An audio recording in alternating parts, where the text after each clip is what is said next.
The desperate call the crystal spires of Zelthara Prime gleamed under twin suns as Ambassador Kithara walked through the floating gardens of the High Council. The Zelthari had ruled their peaceful sector for over 2,000 years, their delicate blue skin shimmering with bioluminescent patterns that reflected their calm emotions.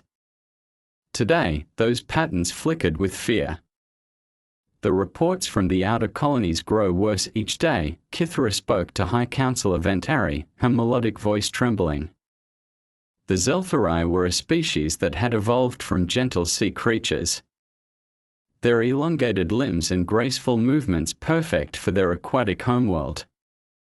Violence was not just foreign to them, it was physically impossible for their fragile biology to comprehend. Ventari's gill slits fluttered nervously as he reviewed the latest transmission.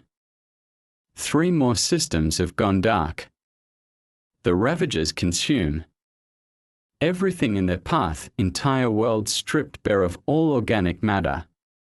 His large, pearl-like eyes reflected deep sorrow. Our diplomatic vessels cannot even approach them. They destroy our ships without any attempt at communication. The Ravagers had appeared from the galactic void 6 months ago. Massive biomechanical constructs that devoured planets like locusts, leaving nothing but dead rock in their wake. They showed no interest in negotiation, trade, or any form of civilized contact. They simply consumed and moved on. What of our allies? Kithara asked, though she already knew the answer. The Moron Confederation had evacuated to the far reaches of space. The Thorian Republic had offered sanctuary but no military aid. Every species that encountered the Ravagers either fled or was consumed. There is one possibility, Ventari said. Quietly, his bioluminescent patterns dimming with uncertainty. The deep space monitoring stations have detected signals from an unexplored region. A species that calls themselves humans from a world they name Earth. Kithara's patterns shifted to confusion. What classification is their homeworld? Ventari's entire body seemed to pale. Class Omega Death World. The most hostile planetary classification in our database. The atmospheric readings alone would kill most known species within minutes. The chamber fell silent. Class Omega worlds were theoretical planets so hostile that complex life should not be able to evolve, let alone develop intelligence and technology. Yet somehow, these humans had not only survived but built a civilization capable of space travel. Beings from such a world would be. Kithara paused, searching for words. Dangerous beyond our understanding, Ventari finished. But perhaps that is exactly what we need. The decision was made by the full High Council within hours. If the gentle races of the galaxy could not stop the Ravagers, perhaps the survivors of a death world could. The message was carefully crafted. Transmitted across vast distances toward the unknown system called Sol. To the humans of Earth, the message began, we are the Zelthari of the Zelthara system. Our worlds are dying. An enemy we cannot fight consumes everything we hold dear. We have heard that your people come from a world of great danger. Perhaps you understand conflict in ways we cannot. We offer everything we have in exchange for help. Please, if you receive this message, we are running out of time. The transmission raced through hyperspace toward a small yellow star on the edge of known space, carrying the desperate hope of an entire civilization. The Zelthari had no way of knowing that their message was about to wake something that had been waiting for this moment since humanity first looked up at the stars. On Earth.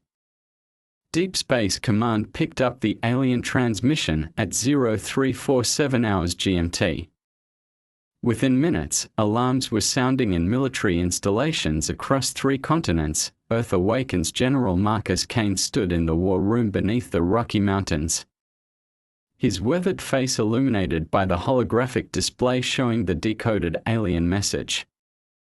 At 58, Kane had commanded forces in every major conflict of the last 2 decades. His steel-gray eyes had seen humanity at its worst and best, but this was something entirely new. "Play it again, Rodriguez," Kane ordered. Communications Officer Lieutenant Julia Rodriguez manipulated the controls, and the translated message filled the chamber once more. Around the table sat the finest military minds Earth had to offer: General Patricia Reeves of the Orbital Defense Corps, Admiral Jonathan Cross of the Space Navy, and Dr. Nathan Pierce, head of the Xenobiology Department. "Sir," Dr. Pierce spoke up, his voice barely containing his excitement, "this is first contact with an alien civilization, and they are asking for military assistance." General Reeves leaned forward, her augmented arm gleaming under the lights, a souvenir from the Mars mining wars. "The tactical data they've provided shows an enemy that's wiped out multiple star systems. These Zeltharai are completely pacifist. They've never developed weapons or military doctrine." Admiral Cross studied the star charts the aliens had provided. "The distance is significant, but our new quantum tunnel drives could get a fleet there in 3 weeks. The question is, do we want to get involved in an alien war?" Kane was quiet for a long moment, his mind processing the implications. Humanity had spent the last century preparing for this moment, first contact with alien life. Every war game, every strategic simulation had included scenarios of alien contact. But they had always assumed humanity would be the one asking for help, not the other way around. "What do we know about these ravagers?" Kane asked. Dr. Pierce activated another display. "Based on the Zeltharai data, they are biomechanical entities that consume organic matter to reproduce and grow. They show no interest in communication and have destroyed every civilization they've encountered. If they continue their current expansion rate, they'll consume the entire galactic arm within 5 years. And if they ever find Earth?" "General," Reeves asked quietly. "They'd see us as the ultimate prize," Dr. Pierce replied grimly. "A death world that produced intelligent life would provide more genetic material than 100 normal planets." Kane made his decision with the certainty that had made him one of Earth's greatest commanders. "Signal Fleet Command. Full mobilization. We are going to war." The next 72 hours saw the largest military buildup in human history. From the orbital shipyards of Luna to the military bases scattered across the solar system, humanity's war machine roared to life. The fleet that assembled was a testament to human engineering and military doctrine. The flagship UES Prometheus bristled with enough firepower to level a continent. Dreadnought-class vessels formed the backbone of the force, massive ships designed to take incredible punishment while dealing it back tenfold. Destroyer squadrons provided speed and precision strikes, while carrier groups launched clouds of fighter craft piloted by humanity's best. Colonel Sarah Martinez watched her Marines loading into assault ships, their powered armor gleaming with fresh maintenance. Each soldier carried weapons designed for fighting other humans, beings who could think, plan, and fight back with intelligence and determination. Against mindless predators, they would be devastating. "What are we walking into?" Colonel asked. Sergeant First Class David Kim, his squad leaders gathered around for final briefing. Martinez pulled up the tactical display. "Unknown biological hostiles with possible hive mind coordination. They don't feel pain, don't retreat, and don't negotiate. Treat every engagement as a fight to the death. As the massive human war fleet prepared for departure, General Kane sent a response to the Zeltharai. The message was simple: help is coming. Hold on. The quantum tunnels opened like tears in space itself, and the pride of humanity's military vanished into the void, racing toward a distant star system where an ancient and peaceful civilization waited for salvation. First blood. The human fleet materialized at the edge of the Zelthara system like a storm front rolling across a peaceful sky. Captain Victor Dalton stood on the bridge of the destroyer UES Vanguard, part of the advance reconnaissance force that had arrived first to assess the situation. Contact, called out sensor operator Lisa Chan from her station. Multiple massive signatures bearing 27 Mark V. They matched the profiles provided by the Zeltharai. Dalton studied the tactical display with grim satisfaction. The Ravagers were exactly as described, enormous biomechanical constructs that moved through space like hungry sharks. They were heading directly toward Zelthara Prime, where billions of peaceful aliens waited helplessly. Size estimate on the lead construct? Dalton asked. 12 kilometers long, sir. Mass equivalent to a small moon. Smaller vessels are swarming around it, hundreds of them. The Ravagers had been detected by Zeltharai long-range sensors days ago, but the gentle aliens could only watch in horror as their doom approached. Their ships were designed for exploration and scientific research, not warfare. They had no weapons. No military doctrine, no concept of organized violence. Signal the Prometheus, Dalton ordered. Tell General Kane we've found our targets. Within hours, the full human battle group had taken position throughout the system. The Zeltharai watched from their homeworld in amazement as the alien ships from the Death World arranged themselves in formations they had never seen before, tactical deployments designed for maximum destructive efficiency. Ambassador Kithra received clearance to board the human flagship, her diplomatic shuttle dwarfed by the massive human vessel. The first meeting between the species took place in the Prometheus's briefing room, hastily modified to accommodate the aquatic aliens' environmental needs. General Kane entered with his senior staff, and Kithra immediately understood why Earth was classified as a death world. The humans moved with predatory grace, their eyes constantly scanning for threats even in a peaceful setting. Scars marked their bodies, evidence of countless battles survived. Ambassador Kithra, Kane's voice was surprisingly gentle despite his intimidating presence. We came as quickly as we could. General Kane, Kithra's patterns shifted to cautious hope. Your people truly wish to help us. We have nothing to offer that could match the risk you are taking. Kane's expression hardened. You asked for help. That's enough. Dr. Pierce stepped forward with a tablet displaying the latest intelligence. Ambassador, we need to understand everything about these Ravagers. Every detail could save lives. The briefing that followed would change both species forever. The Zeltharai provided detailed scans of the enemy, their breeding patterns, their seemingly limitless hunger. In return, the humans shared something the Zeltharai had never imagined: the science of warfare. You plan to attack them directly? High Counselor Ventari asked via communication link, his bioluminescent patterns flickering with disbelief.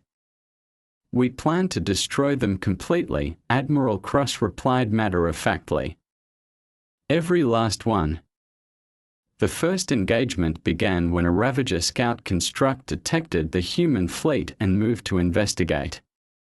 Captain Elena Rodriguez commanded the cruiser UES Thunderbolt, leading a squadron of 6 vessels against the alien threat.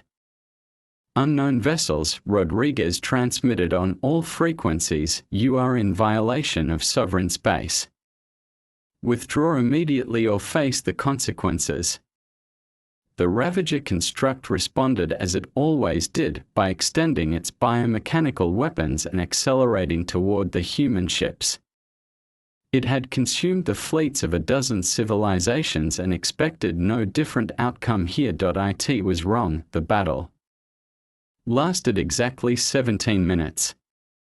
Human weapons, designed to penetrate the armor of other human warships, tore through the Ravager's biomechanical hull like paper.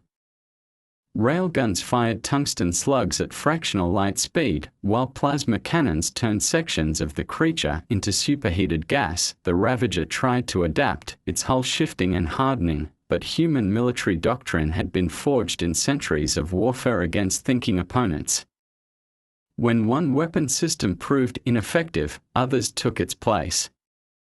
Target destroyed, Rodriguez reported as the last pieces of the Ravager construct drifted away as debris. No damage to human vessels. On Zelthra Prime, the entire High Council watched the battle recordings in stunned silence. They had witnessed something they didn't have words for, the complete and systematic destruction of a threat that had seemed unstoppable. How, whispered Ventari, General Kane's image appeared on their communication screen. That was just the beginning, Counselor. Now we show them what happens when you threaten our allies. The war machine unleashed. The main Ravager force reached the outer edge of the Zelthra system, expecting to find another helpless civilization ready for consumption. Instead, they encountered something that had never existed in their eons of expansion: organized resistance from apex predators. Admiral Cross commanded the battle from the Prometheus, his tactical display showing the massive alien constructs approaching in their typical swarm formation. Each Ravager bioship was the size of a city, but the humans had dealt with large targets before. All vessels, this is Admiral Cross, his voice carried across the fleet communication channels. Remember, these things have been terrorizing peaceful civilizations for who knows how long. Today, they learn what it means to pick a fight with Earth. The opening salvo lit up space like a new star being born. Hundreds of human vessels opened fire simultaneously, their weapons designed for maximum destructive output.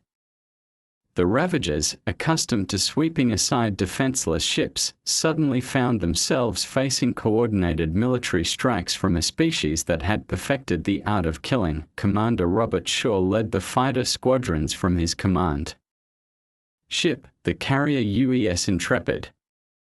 His pilots were veterans of the Titan Rebellion and the Europa mining wars, conflicts that had taught humanity to fight in the vacuum of space with deadly precision. Gold Squadron, target the smaller constructs, Shaw ordered over the tactical net. Silver Squadron, with me on the main target. Remember your training, these things are big, but they are not smart. The fighter pilots engaged with the enthusiasm of predators finally finding worthy prey. Their ships darted between the massive Ravager constructs like angry wasps, their weapons targeting weak points identified by the Zelthari intelligence reports. Lieutenant Monica Torres, piloting her interceptor through a storm of biomechanical debris, found herself face-to-face with a Ravager defense organism, a creature the size of a building that moved through space like a living weapon. "This is Gold 7, she reported, her voice steady despite the impossible situation. "I've got a big ugly one trying to make me its lunch." "Copy that, Gold 7, came Shaw's reply. "Show it how we handle oversized bullies." Torres smiled grimly and activated her ship's most devastating weapon system. The antimatter torpedo struck the creature dead center, and the resulting explosion briefly outshone the system's star. Meanwhile, on the surface of Zelthra Prime, Ambassador Kithara stood in the observation dome of the High Council building. watching the battle rage in the space above her world. The gentle Zeltharai had never imagined that such violence was possible, or that it could be used to protect rather than destroy. "They are fighting for us," she whispered to High Councilor Ventari. "Beings we've never met are risking their lives to save ours."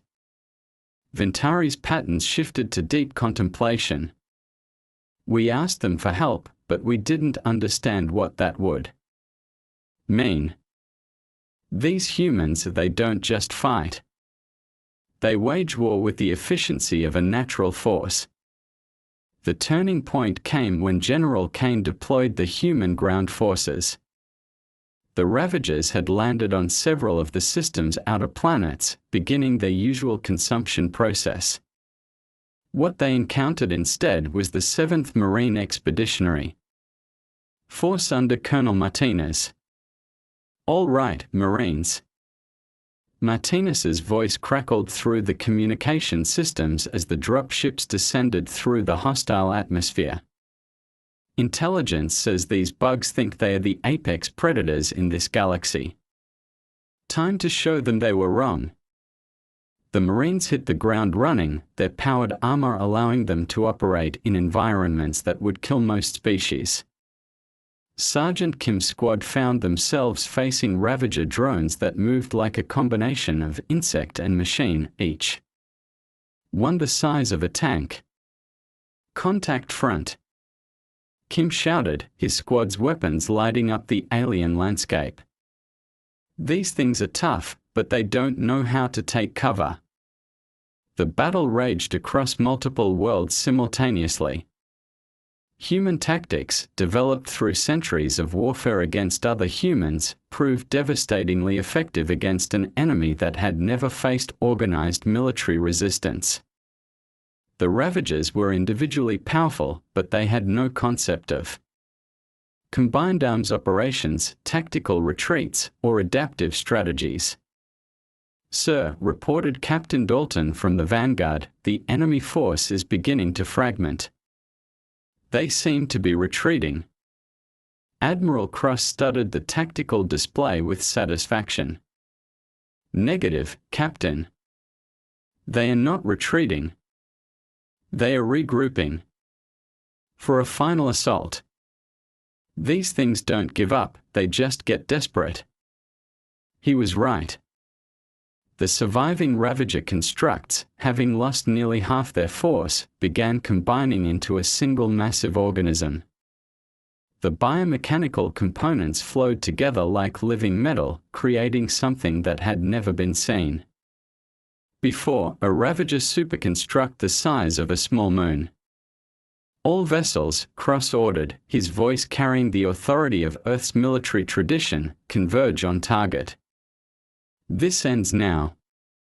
The final battle would determine not just the fate of the Zeltharai, but the future of human expansion into the galaxy, birth of an empire. The Ravager superconstruct loomed in space like a nightmare made manifest, its biomechanical surface pulsing with alien energy patterns.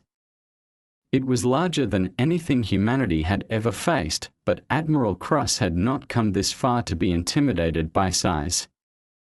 "All vessels, this is Admiral Cross." His voice remained steady as he addressed the entire human fleet. "That thing represents everything we've fought against since we first looked up at the stars.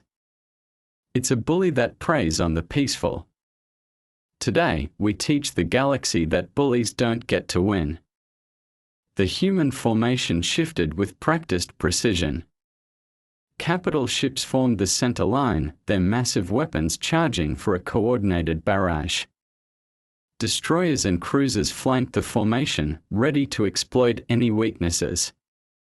Fighter squadrons swarmed around the edges like hunting wolves. General Kane watched from the Prometheus as the superconstruct began its approach toward Zelthara Prime. Long-range sensors showed it was drawing energy from the consumed matter of a dozen civilizations, growing stronger by the moment. "Sir," reported Tactical Officer Lieutenant James Palmer, "the construct is concentrating energy for what appears to be a planet-killing weapon." Kane's expression didn't change. "Then we'd better kill it first. Signal all vessels, operation. Deathblow is authorized." On Zelthra Prime, Ambassador Kithara and the High Council watched the impossible scene unfolding above their world. The humans, outnumbered and facing an enemy the size of a moon, were actually advancing to attack. "They are going to ram it," whispered High Council Aventari, his bioluminescent patterns flickering with disbelief. "The Deathworlders are going to sacrifice their entire fleet." But Kithara, who had studied human military doctrine during the long briefings, shook her head. "No. They have a plan. They always have a plan." The human assault began with a synchronized bombardment that lit up the darkness of space. Every weapon in the fleet fired simultaneously, creating a storm of destruction. That would have shattered a planet. The superconstruct's biomechanical armor absorbed much of the damage, but critical systems began to fail. Colonel Martinez led the ground assault from the heavy assault ship UES Devastator.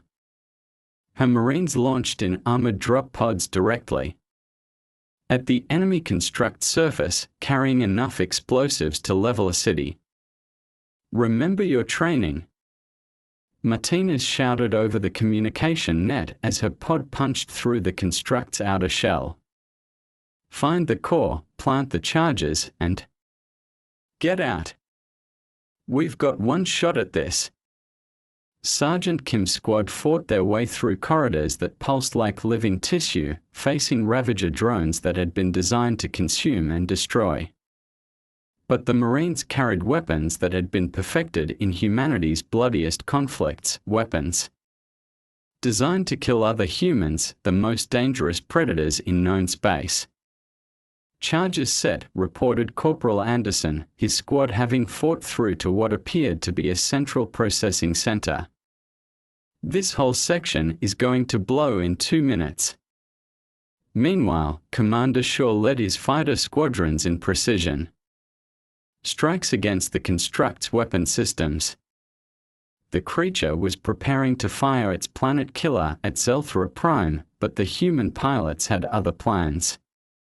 "Gold Squadron, target the energy conduits," Shaw ordered, his fighter screaming through a maze of defensive organisms. "Silver Squadron, with me on the main gun." Lieutenant Torres found herself flying directly into the barrel of a weapon that could destroy a world. Her fighter's targeting system locked onto the energy focusing array, and she fired every weapon she had. "For Earth," she shouted as her antimatter torpedoes struck home. The explosion that followed could be seen from 3-star systems away. The superconstruct's weapon overloaded spectacularly, sending cascading failures throughout its entire structure. The charges planted by the Marines detonated simultaneously, and the creature that had consumed the life of dozens of worlds died in the light of its own destruction. In the silence that followed, Admiral Cross's voice carried across the fleet. "All vessels report." One by one, the human ships checked in. Casualties were surprisingly light. The enemy had been powerful but predictable. The Ravagers, for all their individual strength, had never learned to fight against an organized military force. On Zelthra Prime, the High Council gathered to witness the first communication between their species as true allies. General Kane appeared on their screens, his weathered face showing the satisfaction of a job well done. "Ambassador Kithara," he said simply, "your worlds are safe." The Zeltharai diplomat felt her patterns shift to colors that had no words, gratitude beyond expression, relief beyond measure, and something else. "Hope." "General Kane," she replied, "how can we ever repay this debt?" Kane's smile was gentle despite his intimidating appearance. "You don't owe us anything, Ambassador. But if you'd like to be friends, Earth would welcome the relationship." What followed would be remembered as the beginning of humanity's galactic age. The Zelphi shared their advanced technology, hyperspace navigation, crystal computing, biomedical techniques that could extend human life by centuries. In return, humanity provided something the galaxy had never seen: protection from those who would prey on the peaceful. Word spread quickly through civilized space. The Deathworlders had not only answered a call for help from complete strangers, they had utterly destroyed an enemy that had seemed unstoppable.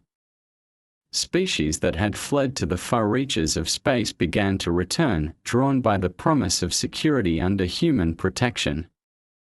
Within a year, the Terran Defense Alliance included 17 species. Within 5 years, it had grown to encompass half the galaxy.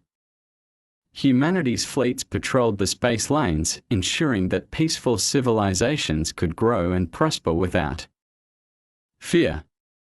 And in the halls of the High Council on Zelthra Prime, a new motto was inscribed in crystal that would glow for 1,000 years. When the darkness came, the Deathworlders brought light.